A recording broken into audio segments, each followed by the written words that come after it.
মানুষের ভেতরে অনেক মানুষ এমন আছে, তারা এই কথা বলে, হে আমাদের রব, আমাদেরকে দুনিয়া দিয়ে দাও। কি দাও? দুনিয়ায় আমাদেরকে দিয়ে দাও। আমা লাহু ফিল আখিরাতি মিন খালাক। এদের জন্য আখিরাত বলতে আর কিছু নেই, কোনো অংশ আমি আর বাকি রাখি না। এই জন্য আমরা শুধু দুনিয়া না, আমাদের কথা কেমন হবে আল্লাহ পরের আয়াতে দিয়েছেন, আমিনহুম মাইয়াকুলু রব্বানা আতিনা ফিদ দুনিয়া হাসানা। মানুষের ভেতরে এমন মানুষ আছে, তারা এই কথা বলে, হে আমাদের রব, দুনিয়ায় হাসানা দাও, কল্যাণ দাও, স্বস্তি দাও, শান্তি দাও, নিরাপত্তা দাও। অফিল আখিরাতি হাসানা, আখিরাতে কল্যাণ, শান্তি, স্বস্তি, নিরাপত্তা দিও। ওয়াকিনা আযাবান নার, জাহান্নামের আগুন থেকে আমাদেরকে বাঁচাও। তাহলে এখান থেকে দুইটা বিষয় আমরা পেয়েছি। এক নম্বরে যারা দুনিয়া চায়, আল্লাহ তাদেরকে যতটুকু আছে ভাগ্যে ওইটা দিয়ে দেয়, কিন্তু আখিরাতে তাদের কোনো অংশ আল্লাহ আর বাকি রাখে না। আমরা কি দুনিয়াদার? আরো আসতে বলেন। নবীজি আয়াতের ব্যাখ্যায় জানিয়েছেন, তোমরা দুনিয়ার সন্তান হও না, তোমরা আখিরাতের সন্তান হও। পৃথিবী কিন্তু কারো জন্য আপন না। এই দুনিয়াকে আপনি যত আপন করতে চাবেন, দুনিয়া আপনার জীবনও আপন হবে না। বিশ্বনবী উদাহরণ দিতে গিয়ে জানিয়েছেন, একটা লোক নদীর পানিতে, সমুদ্রের পানিতে নেমেছে। পানিতে নামার পরে দুই হাত দিয়ে পানি বেশ শক্ত করে, মজবুত করে, খামচা দিয়ে পানি ধরেছে। ও যখন হাত তুলবে, নবীজি বলেন, দেখো তো ওর হাতের ভেতরে আর এক ফোঁটা পানি বাকি আছে কিনা। হাতের আঙ্গুলের কর দিয়ে, ফাঁকা জায়গা দিয়ে সব পানিগুলো খেয়ানত করে বেরিয়ে যাবে।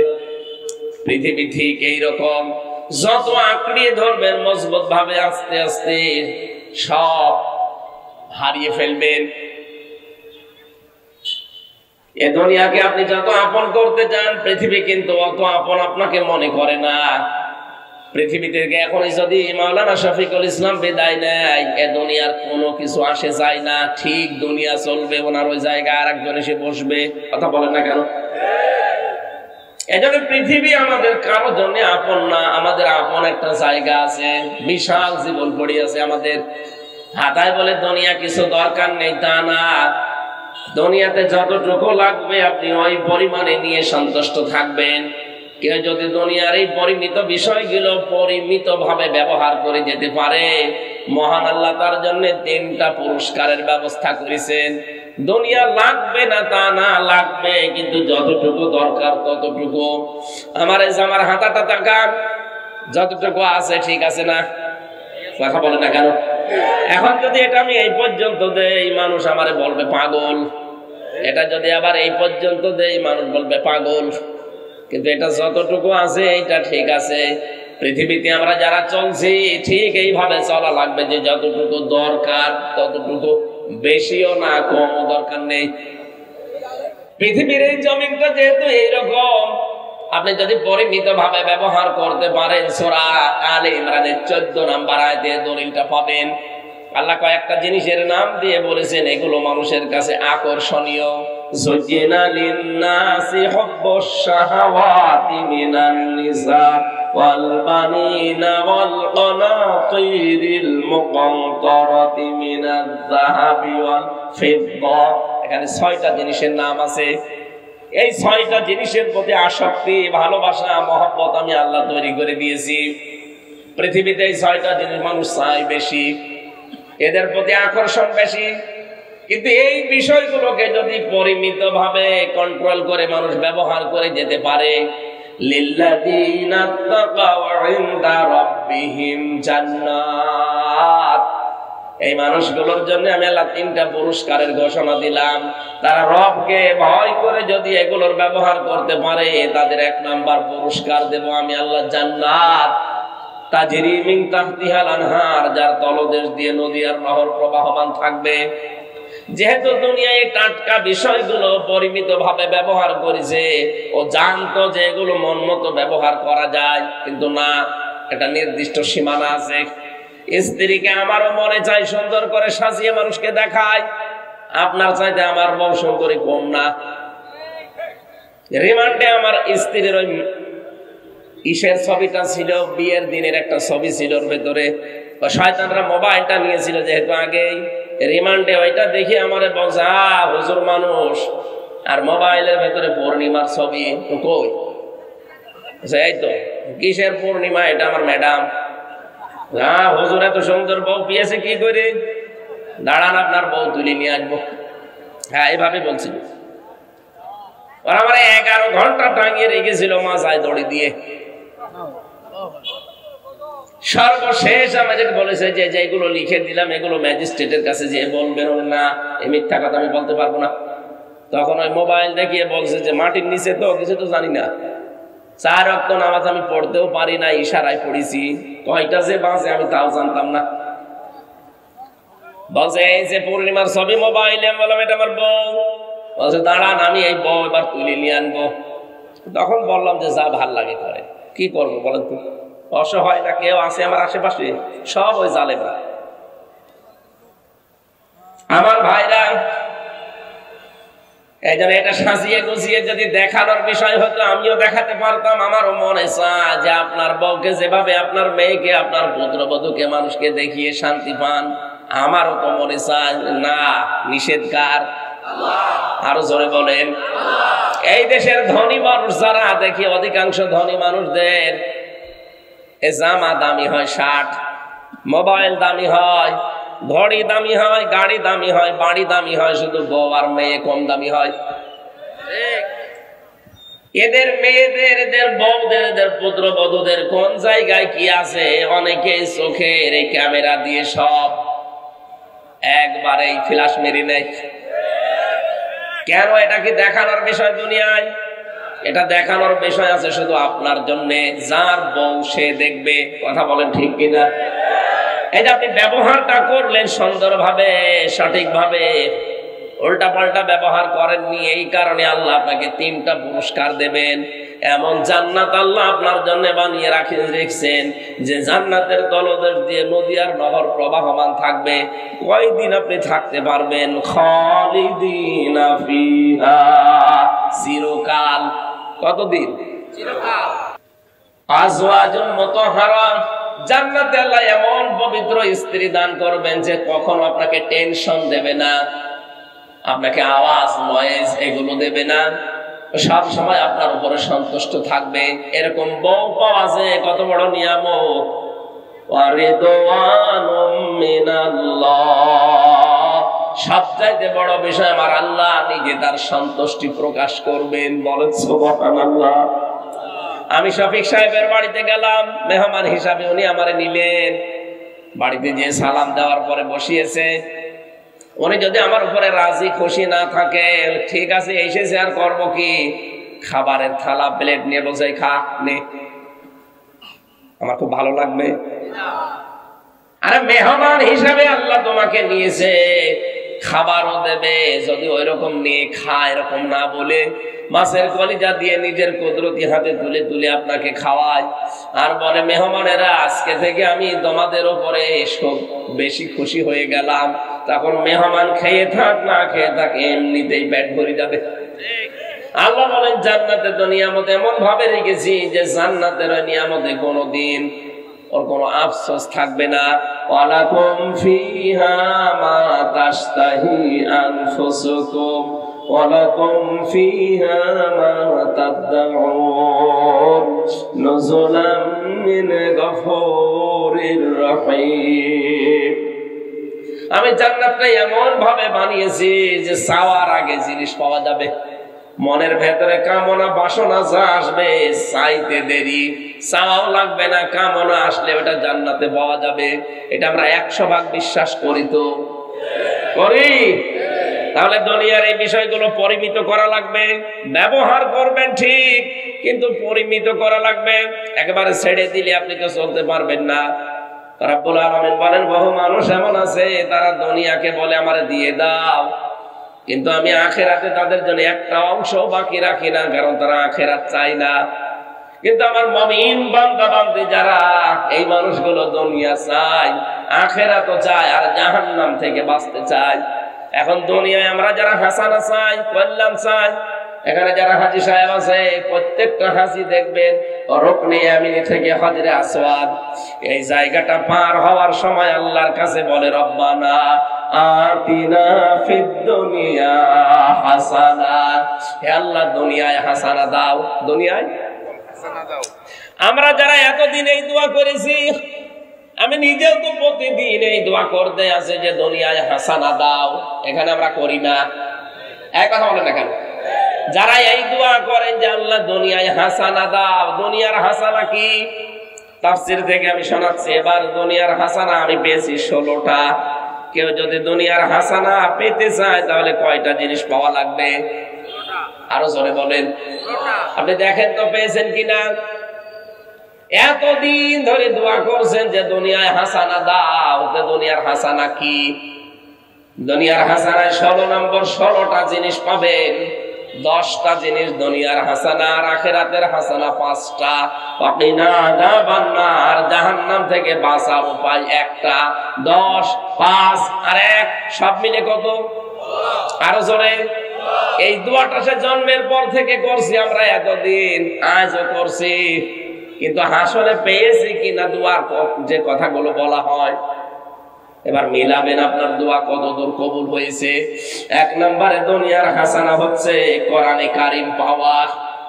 এখন প্রশ্ন আসতে পারে কোরআন তো পেয়েছি না, কেউ যদি কোরআন পায় তাহলে তার 4টা জিনিস পাওয়া লাগবে।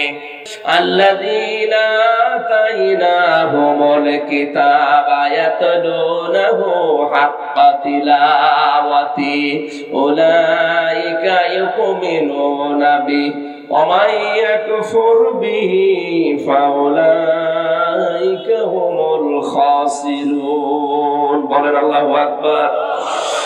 আল্লাহ বলেন আমি যাদেরকে কিতাব দিয়েছি, যারা আমার কিতাব পেয়েছে, এই মানুষগুলো তার হক আদায় করে তেলাওয়াত করে।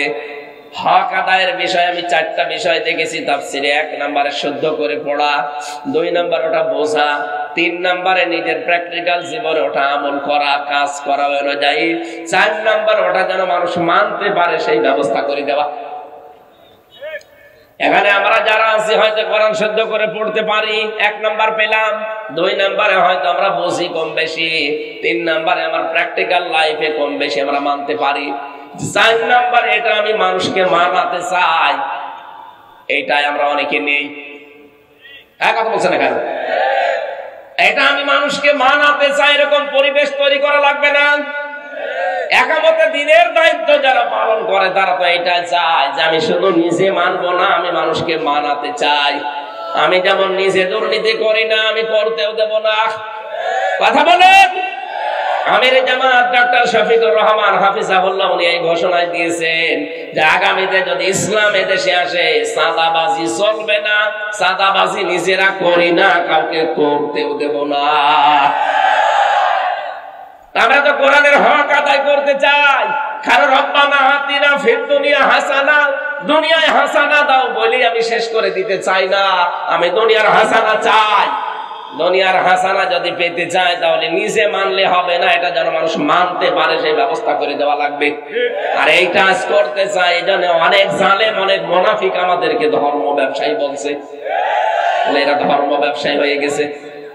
কোরআনের রাজনীতি নাকি তারা খুঁজে পায় না, অথচ আপনি যারা আলেম আছে জিজ্ঞাসা করেন 918 জায়গায় রাজনীতি কোরআন দিয়ে করা লাগবে, আমি নিজে পেয়েছি। যারা আরো বড় বড় আলেম আছে তারা আরো বেশি পাবে হয়তো। আমি নিজে 903 জায়গায় পেয়েছিলাম, পরবর্তীতে আরো খোঁজ করে দেখি 918 জায়গায় আছে। যেই লোকটাই ফতোয়া দিল যে কোরআনের রাজনীতি নেই, ওই লোকটারে আমি মনে হয় সূরা ফাতিহা শুদ্ধ করে পড়তে পারবে না। দুনিয়ার হাসানা পেতে হলে অবশ্যই আপনাকে 4টা জিনিস মাস্ট বি পাওয়া লাগবে। শুদ্ধ করে পড়বেন। 2 নম্বরে নিজে বুঝবেন কয়জন শুদ্ধ করে পড়তে পারে, এখানে কয়জন বোঝে, নিজে কয়জন ব্যক্তিগত জীবন থেকে আন্তর্জাতিক জীবন মানতে পারে কয়জন। 4 নাম্বারটা তো আরো কঠিন, যেটা আমি মানুষকে মানাতে চাই, সেই পরিবেশ তৈরি করে দিতে চাই। এমন পরিবেশ তৈরি করব শিক্ষা ব্যবস্থায়, চিকিৎসা ব্যবস্থায়, যে আন্দাজে ঔষধ লিখবে না ডাক্তারেরা, অনেকে বিভিন্ন জায়গার হাল হাদিয়া তৌফা পেয়ে এমন এমন ঔষধ লেখে, ঔষধে কাজ তো হয় না, রোগ আরো বাড়ে। এটা এমনি না, কারণ ওই যে ঔষধ কোম্পানির লোক এসে ওরে আগেই বিভিন্ন জিনিস হাদিয়া তৌফা দিয়ে গেছে, বলে যে স্যার এই ঔষধটা লিখবেন, ও কাজ হয় হোক না হয় না হোক, আগে থেকে তো গাড়ি পেয়ে গেছে। এরকম ডাক্তার দেশে নেই? কথা বলেন না কেন? ডাক্তার যদি শাহিদ জর্দারের মতো ডাক্তার বানাতে পারতেন এই দেশে, ডাক্তার মতিয়ার রহমানের মতো ডাক্তার বানাতে পারতেন, আপনি সারা দুনিয়া দিয়ে দিলেও জীবনও আপনার মন মতো ঔষধ সে লিখবে না। রাজশাহীর ডাক্তার ফাতেমা সিদ্দিকার মতো ডাক্তার বানান, সারা বাংলাদেশ লিখে দেবেন, তারপরও আপনি উল্টা পাল্টা ঔষধ লিখবে না। অথচ কত ডাক্তার দেখি সব বেতন দরজা দিয়ে দেওয়া থাকে, আগে থেকে সব পেয়ে যায়, এই জন্য এমন ঔষধ লেখে রোগী বাঁচানোর তাগিদার মরে যায়। এজন্য সব বিভাগগুলো মুক্ত করা লাগবে, যেন মানুষ এখানে আল্লাহর বিধান মানতে পারে, সেই ব্যবস্থা আমি করতে চাই। আর আমার যতটুকু বিশ্বাস, একামতে দিনের দায়িত্ব যারা দেশে পালন করে তারা এইটাই চায় যে আমি নিজে মানবো তা না, আমি মানুষকে মানাবো। কথা বলেন ঠিক কিনা? এটা যদি আপনার কাছে রাজনীতি মনে হয়, হ্যাঁ এটা আমার রাজনীতি, আমি কোরআন নিজে পড়বো সহ্য করে, আমি বসবো, আমি নিজে মানবো, আমি মানুষকে মানাবো। বলেন, এটা মানুষকে মানাতে গিয়ে যদি ঝামেলা হয়, হ্যাঁ আমার ঝামেলা হবে। যদি এর জন্য দল করা লাগে আমি দল করব, এর জন্য যদি মিছিল করা লাগে মিছিল করব, যদি ভোট দেওয়া লাগে ভোট দেব। কারণ আমি চাই কোরআন মানুষ যেন মেনে নিতে পারে, সেই পরিবেশ দরকার না? হাজারো জায়গায় কোর্টে যাবেন, কুমিল্লার কোর্টে, কোর্টের ইট পর্যন্ত টাকা চায়। বেশি বললাম? কোর্টের ইট না, কোর্টের ম্যাজিস্ট্রেট পর্যন্ত টাকা চাইতে পারবে না, এরকম কোর্টও পৃথিবীতে নবীজি বানিয়েছিলেন। সেই রকম কোর্ট তো আমরাও বানাতে চাই। রব্বুল আলামিন বলেন, যারা দুনিয়ার হাসানা চাও, এইটা এখানে বসেন। 2 নম্বরে কোরআনের হেদায়েত আপনাকে পাওয়া লাগবে। 3 নম্বরে পরিশ্রম করতে পারা, এটা দুনিয়ার হাসানা। আজ আমরা বসে খেতে চাই না, শ্রম দেওয়া লাগবে। লাকাদ খালাকনাল ইনসানা ফি কাবাদ, অবশ্যই আমি আল্লাহ মানুষকে বানিয়েছি কঠোর পরিশ্রমের পর পরিশ্রম দিয়ে। আপনার বাবার স্ফলিঙ্গ দিয়ে যখন এই দ্রুত গতিতে বীর্যটা বের হয়ে যায়, বিজ্ঞান এখন কম্পিউটারে দেখতে পাচ্ছে 1 ফোঁটা নাপাক পানির ভেতরে 40,000 আমির হামজা তৈরি হওয়ার ক্ষমতা আছে 1 ফোঁটা নাপাক পানির ভেতরে। ফালিয়ানজুরিল ইনসানু মিম্মা খলিকা মিন মাইন দাফিক ইয়াখরুজু মিন বাইনিস সুলবি ওয়াত তারাইব। এই 1 ফোঁটা নাপাক পানি যখন বাবার স্ফলিঙ্গ দিয়ে মায়ের রেহেমের ভেতরে পড়তে থাকে, এই জরায়ু থেকে এই দেওয়াল ধাক্কা দিতে দিতে যায়, একেবারে যেই ফিকরারি মাকিং যেটা আছে ওখানে যাওয়ার আগে অনেকে হয়তো পড়ে যায় দেওয়ালের সাথে ধাক্কা লেগে। আল্লাহ বলেন, আমি তোকে এই যে কঠোর পরিশ্রম দিয়ে এখান থেকে নিয়ে একেবারে জায়গা মতো পৌঁছিয়ে দিলাম। কতগুলো তো পড়ে গেছে, আসতে পারে না পর্যন্ত। এই পৃথিবীতে একজন মহিলার কেবল 13টা সংখ্যান ওই জায়গায় পৌঁছিয়েছিল। ক্যালিফোর্নিয়ার এক মহিলার 13টা বাচ্চা হয়েছে, কারো 2টা 3টা 5টা 7টা পর্যন্ত হয়। তার মানে আমি ওখান থেকে পরিশ্রম আরম্ভ করেছি, আমাকে কেউ টলাতে পারেনি। আমি কিন্তু 39,999 জনকে পেছনে ফেলে আমার মায়ের ওই কারারিম মাকিন সুরক্ষিত স্থানে আমি একা পৌঁছিয়েছিলাম। আমি হামজা, আমি শফিক। কথা বলেন না কেন? ওখান থেকে শেষ করে দেয়নি। 40 দিন আমাকে পাল্টিয়েছে, আমাকে পাল্টাতেছে। বহু রকমের চেষ্টা সাধনা আমার উপর দিয়ে গিয়েছে। আমার খাবারের উদ্রেক দেখা দিয়েছে। আল্লাহ পাক বলেন, খাবারের সময় আমি নাপাক খাবারটা তোর মুখ দিয়ে দিতে পারতাম, ওই রক্তটা দেইনি। নাভির ভেতর দিয়ে আমি আল্লাহ পাস করে দিয়ে তোকে বাঁচিয়ে রেখেছি। আমি জানাতে চাই দুনিয়ায় যে এই মুখ দিয়ে যেন কোনো নাপাক জিনিস দিবি না। মানুষের জিনিস চুরি করে খাওয়া এটা নাপাক না? না বলে খাওয়া, না বলে নেওয়া, এর নাম চুরি। এটা দেশে নেই? এটা যে দেশে আছে, যে দুপুর বেলা যে মোবাইল চুরি করলো, এইটা এটার প্রমাণ। না বলে নেওয়া, না বলে খাওয়া, এর নাম কি? এটা করা যাবে না। এটা যেমন শুকুরের গোশত, যেমন না বলে খাওয়া, না বলে নেওয়া জিনিস ওই রকমই। শুকুরের গোশত হারাম, পায়খানা হারাম, এইটাও হারাম। এই নাপাক জিনিস যেন আপনার মুখে প্রবেশ না করে। তার মানে দুনিয়ার কল্যাণ হচ্ছে পরিশ্রম করতে পারা। যদি শ্রম দিতে পারেন, পরিশ্রম করতে পারেন, বুঝবেন আপনি দুনিয়ার হাসানা পেয়েছেন। আপনি শ্রম দিতে পারেন, আপনার মেধার শ্রম আছে, আপনার শরীরের শ্রম আছে, আপনার যোগ্যতার শ্রম আছে, আপনার লেখাপড়ার শ্রম আছে, আপনার ক্ষমতার শ্রম আছে। কত জায়গায় শ্রম লুকিয়ে আছে, আপনি একটাও দেন না, শুধু বসে বসে খান। আজ বাংলাদেশে যারা বসে বসে খায় এরা নাকি আল্লাহর ওলি, এরা তো আল্লাহর বলি।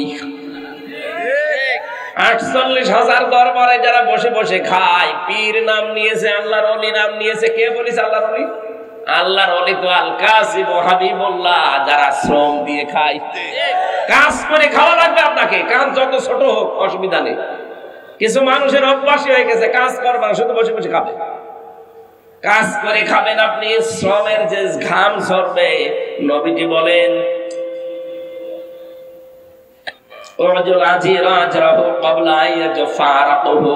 শ্রমিকের ঘাম শুকিয়ে যাওয়ার আগে তার টাকাটা হাতে ধরিয়ে দাও। এত মর্যাদা, এত মূল্য শ্রমিকের। এই জন্য আমরা শ্রম যদি দিতে পারি, আপনি বুঝবেন আপনি আল্লাহর হাসানা দুনিয়ায় পেয়েছেন। 4 নম্বরে দুনিয়ার নিরাপত্তা পাওয়া পেয়েছি আমরা। নিরাপত্তা অমান দাখলাহু কানা আমিনা। রাব্বুল আলামিন বলেন যারা কাবার চত্বরে প্রবেশ করে তাদেরকে নিরাপত্তা দেন কে? এখানে শিক্ষা আছে। এদিকে তাকান, কাবার এই চত্বরটায় বিধান চলে আমার আল্লাহর। এখানে কোনো শিরিক নাই। কথা বলে না কেন? শিরিক নেই এখানে। এই জন্য আমার আল্লাহ জায়গাটা নিরাপত্তা দিয়েছেন। আমার বাংলাদেশ কি কাবা শরীফ? বলেন বলেন। এইটাকে যদি আমরা এখন নিরাপত্তা দিতে চাই, মাস্ট বি এই জায়গাটাও শিরিক মুক্ত করা লাগবে। সুতরাং 56,000 বর্গ মাইল যদি আমরা শিরিক মুক্ত করতে পারি, এই দেশটাও আমার আল্লাহ নিরাপত্তা দিয়ে দেবেন। সূরা আনআম 7 নাম্বার পারা 17 নাম্বার পৃষ্ঠার প্রথম নাম্বার লাইনের 82 নাম্বার আয়াতের প্রথম অংশটা পাবেন। আল্লাযীনা আমানু ওয়া লাম ইয়ালবিসু ঈমানাহুম বিযুলমিন উলাইকা লাহুমুল আমনু ওয়া হুম মুহতাদুন। রাব্বুল আলামিন বলেন যারা ঈমান আনে, ঈমানের সাথে এখানে জুলুম মানে শিরিক, তাফসিরে আছে জুলমিন আই শিরকিন, যারা নিজেদের ঈমানের সাথে শিরিক মিশ্রণ করবে না। শিরিক এখন কাকে বলে এটা আপনাকে আগে জানা লাগবে। আল্লাহ যেটা পারে ওইটা অন্য কেউ পারে, এই কথা বিশ্বাস করার নাম শিরিক। আর আসতে বলেন বলেন তো এই দুনিয়া চালাতে পারে কে? আরো জোরে আল্লাহ। লাহুল খালকু ওয়াল আমরু, দুনিয়া বানিয়েছেন যিনি, হুকুমও চলবে। আরো আসতে বলেন।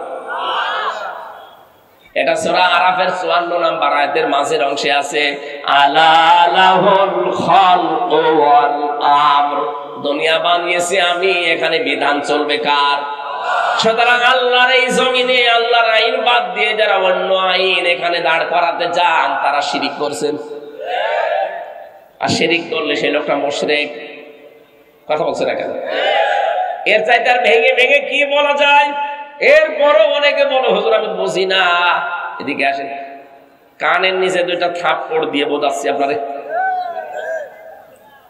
আল্লাহর আইন বাদ দিয়ে অন্য আইন যারা দুনিয়ায় কায়েম করতে চাচ্ছেন তারা শিরিক করছেন।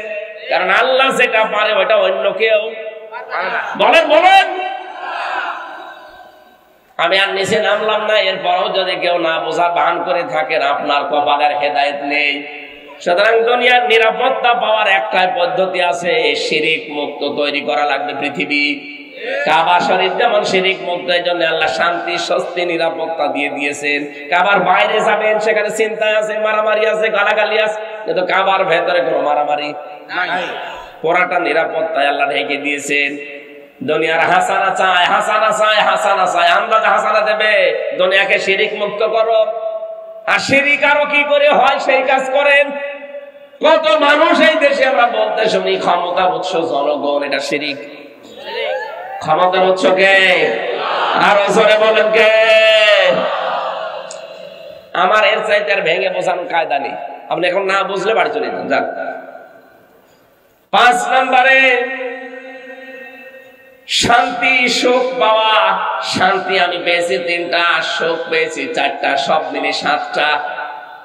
শান্তির আরবি হচ্ছে রাহাতুন, শান্তির আরবি হচ্ছে ইসলাম, সিলমন, সালমন। আর সুখের আরবি হচ্ছে রাহাতুন। সুখ 3 প্রকার হয়, শান্তি 4 প্রকার হয়। এত কথা আল্লাহ কোরআনের এই আয়াতের ভেতরে লুকিয়ে রেখেছে। আমরা মনে করি রব্বানা আতিনা ফিদ দুনিয়া হাসানা, একটা দোয়া, দোয়া, কিন্তু সব এর ভেতরে আমার আল্লাহ দিয়েছেন। আমি তো এই দোয়াটা নিয়ে বিশ্লেষণ করে দেখেছি, দুনিয়া আখিরাতে যা আছে সব এই দোয়ার ভেতরে আছে। এই দোয়াটা যদি কেউ সত্যি পেয়ে যায়, সে দুনিয়া আখিরাত সব পেয়ে গেছে। বলেন সুবহানাল্লাহ। 6 নম্বরে পেয়েছি সুস্থতা, এটা দুনিয়ার হাসানা। এরপরে ভালো যানবাহন পাওয়া, এটা দুনিয়ার হাসানা। এরপরে হালাল কর্মজীবন, এটা যদি আপনি পেয়ে যান, এটা দুনিয়ার হাসানা। উত্তম বাসস্থান যদি পেয়ে যান, এটা দুনিয়ার হাসানা। কোরআনের সমাজ দুনিয়ায় পেয়ে যাওয়া দুনিয়ার হাসানা।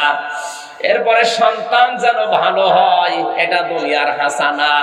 এরপরে স্ত্রী যেন ভালো হয়, দুনিয়ার হাসানা। ধৈর্য যেন সব কাজে ধরা যায়, এটা দুনিয়ার হাসানা। এই 10টা বিষয় আমি তাফসীর থেকে পেয়েছি হাক্কানিতে, যে দুনিয়ার হাসানা যদি কেউ পেতে চায়, এই 10টা বিষয় তাকে পাওয়া লাগবে। এখন আপনি বলেন এই 10টা আপনি পেয়েছেন কিনা? রব্বুল আলামিন বলেন ওয়াফিল আখিরাতি হাসানা, আখিরাতের হাসানা 5টা। মরণ যেন ভালো হয়। ভালো মরণ ওইটা যেটা গলায় দড়ি দিয়ে হয়, বিষ খেয়ে হয়। কোনটা? শহীদের মরণ, শাহাদাতের মরণ যেটা, এটা দুনিয়ার হাসানা, আখিরাতের হাসানা। কবর যেন ভালো হয়, ভালো কবর ওইটা যেন পাকা করা হয়, যেটা মোজাইক পাথর দেওয়া হয়। হযরত উসমানের মতো মানুষ পড়ে আছে, মাথার কাছে একটা পাথর দেওয়া মাত্র। আর বাংলাদেশে গরু ছাগল মরে যায়, কবর 2 তলা হয়। কে বলেছে আপনাকে কবর পাকা করা লাগবে?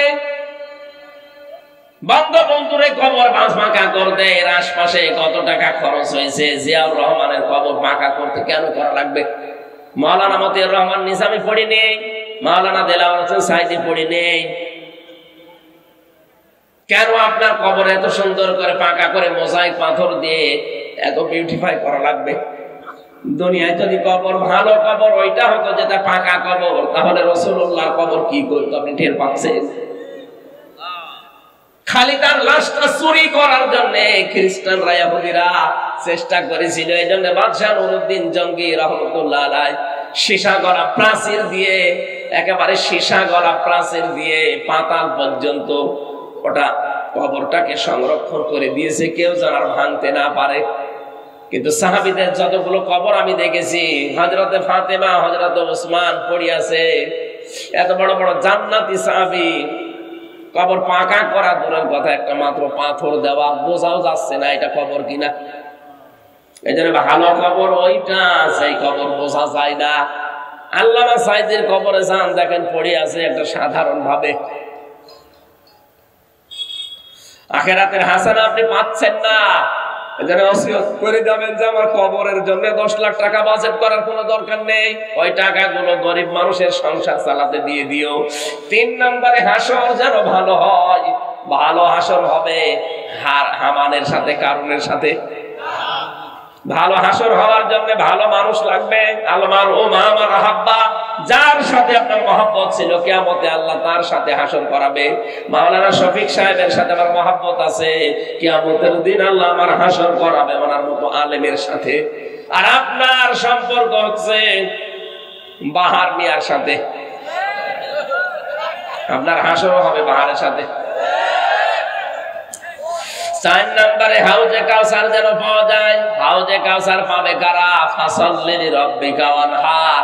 যারা দুনিয়ায় নামাজ আদায় করে আর কোরবানি করে, ত্যাগ তিতিক্ষা সহ্য করে ইসলামের জন্য, 5 নম্বরে নবীর সুপারিশ যেন পাওয়া যায়। নবীর সুপারিশ পাবে কারা? সূরা তাহা 109 নম্বর আয়াতে আছে, ইয়াউমা ইযিল্লা তানফাউশ শাফাআতু ইল্লা মান আযিনা লাহুর রাহমানু ওয়া রাদিয়া লাহু কাওলা। এই 5টা জিনিস যদি আপনি পেয়ে যান দুনিয়ায় মরণের পরে, তাহলে আপনার আখিরাতের হাসানা আপনি পাবেন। ওয়াকিনা আযাবান্নার, জাহান্নাম থেকে আমাদের বাঁচাও। নবীজি বলেন জাহান্নাম থেকে বাঁচার উপায় মাত্র একটা, হাল আদুল্লুকুম আলা তিজারাতিন তুনজিকুম মিন আযাবিন আলীম। তোমাদেরকে এমন একটা ব্যবসার কথা বলবো যেটা করলে জাহান্নামের আগুনে যাওয়া লাগবে না।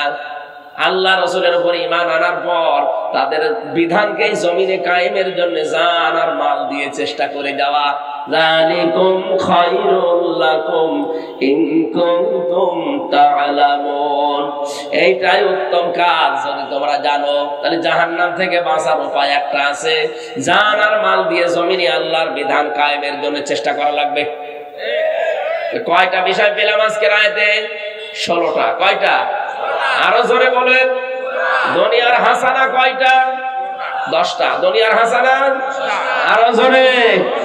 আপনি যে প্রতিদিন মোনাজাত করেন, রব্বানা আতিনা ফিদ দুনিয়া হাসানা, আল্লাহ দুনিয়ার হাসানা দাও, আপনি পেয়েছেন কিনা এবার বলেন। আমি যেগুলো মিলালাম কোরআন দিয়ে, আপনি পেয়েছেন এগুলো? না, পাননি। আপনি প্রথমটাই তো পাননি। কোরআন যে পাওয়া লাগবে, কোরআন পাওয়ার হক কয়টা? শুদ্ধ করে পড়া, নিজে বোঝা, নিজে আমল করা, আর মানুষ যেন মানতে পারে সেই ব্যবস্থা করার চেষ্টা করা। যারা আজ করে যাচ্ছে তারাই জালেমের টার্গেট ছিল।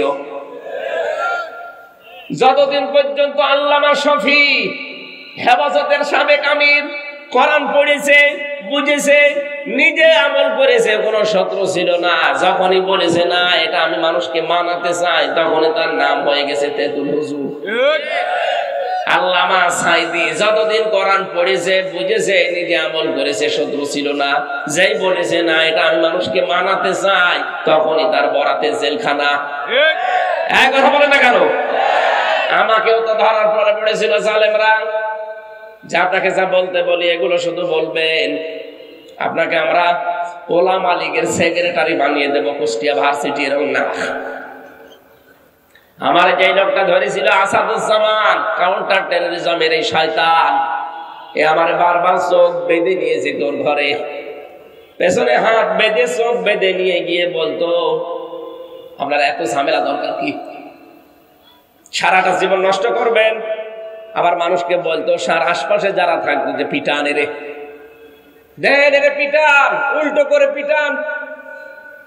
আমার অফার দিত বারবার যে আপনাকে আমরা অফার দেই, কথা বলেন না কেন? বললাম চোখটা খুলে দিন দেখি আপনার চেহারাটা।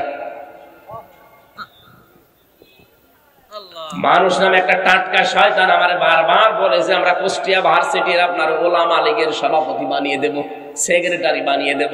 শুধু যা বলতে বলি এগুলো বলবেন আদালতে, না মিথ্যা কথা বলা যাবে না। জামাত ইসলামের বিরুদ্ধে, শিবিরের বিরুদ্ধে, আকিজ গ্রুপে আমি চাকরি করতাম, আকিজের বিরুদ্ধে বলবেন, তার মানে ওদের বিরুদ্ধে বলি ওদেরকে কালার করবে আর ওদের কাছ থেকে মাল খাবে।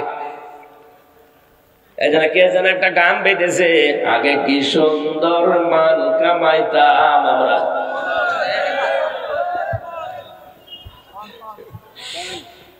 আরে ভাই, দুনিয়ার হাসানা চাই আমরা, শুধু দোয়া করে শেষ করে দিইনি। আমরা দুনিয়ার হাসানা চাই, এই কারণেই তো মানুষ যেন কোরআন মানতে পারে সেই পরিবেশ দরকার না? সে পরিবেশ এখন আছে নেই, তৈরি করা লাগবে 10টা। আর আখিরাতের হাসানা ওই 5টা। জাহান্নাম থেকে বাঁচতে হলে মাস্ট বি জমিনে দিন কায়েমের আন্দোলন আপনাকে করাই লাগবে। এই পৃথিবীতে দিন কায়েমের আন্দোলন করা ফরজ, বিরোধিতা করা কুফরি, আর চুপ থাকা মুনাফিকি। আল্লাহ আমাদের হেফাজত করুন। এই 16টা বিষয় যেন আমরা দুনিয়া আখিরাতে পাই।